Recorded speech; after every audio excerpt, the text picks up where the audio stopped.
Hey guys, how y'all doing? Bioniclesaurus here, and in this video we are going to be taking a look at the Metriacanthosaurus by CollectA for 2016. Another brand new figure from CollectA I'm very excited to talk about.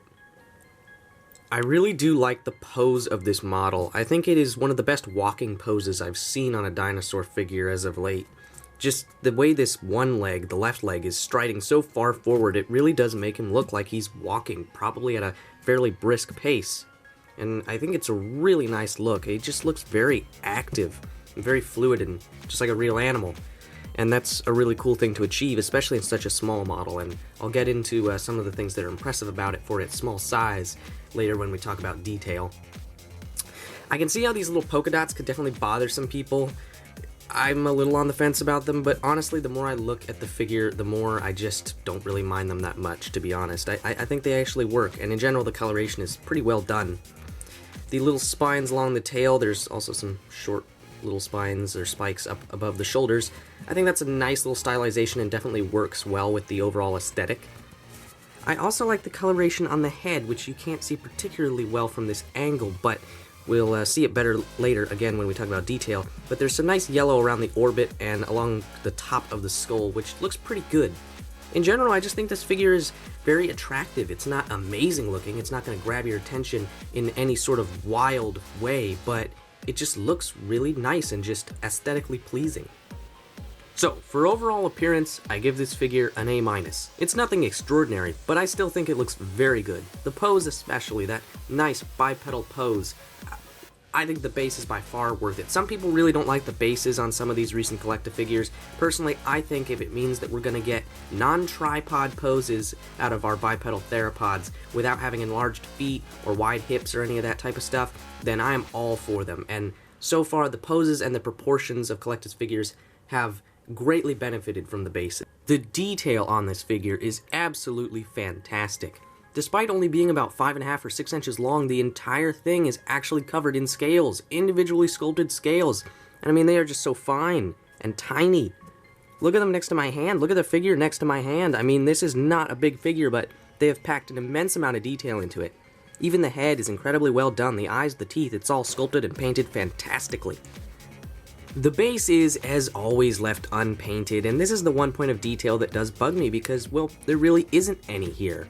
I mean, sometimes you'll even see like various footprints or plants or rocks or whatnot sculpted into the bases of CollectA figures, but they're never painted, and I guess it's probably a cost thing. It would probably just be a little bit too much for them to pay for and to put the time into painting all the bases, but I just wish that they would do at least maybe the bases of their deluxe series figures.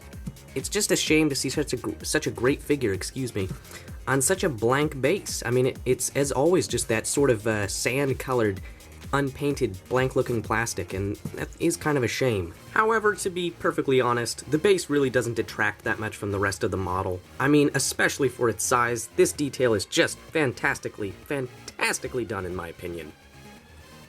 So, for detail, I give this figure an A. I can't really in good conscience give it an A+, because the detail isn't as impressive as figures by, say, Rebor or Papo. I use those a lot as examples for great detail, because they are. But for the size, I mean, give CollectA some credit here. This figure is so tiny, especially like the little head and whatnot. But they've done an amazing job nonetheless. Now, when it comes to accuracy, I mean, come on people, this is CollectA in 2016, so as you can imagine, the accuracy of this figure is pretty much flawless. Now, Metriacanthosaurus isn't actually all that well known of a genus. From the research I've done, it appears that we really don't have that much material on it, but for the material that we do have, I have to say this is a very accurate representation. I mean, again, it's pretty much flawless. There are no real noticeable issues. There is some minor shrink wrapping on the head, but CollectA is definitely getting better about that. It's not nearly as severe as some of their figures from last year or older previous, waves.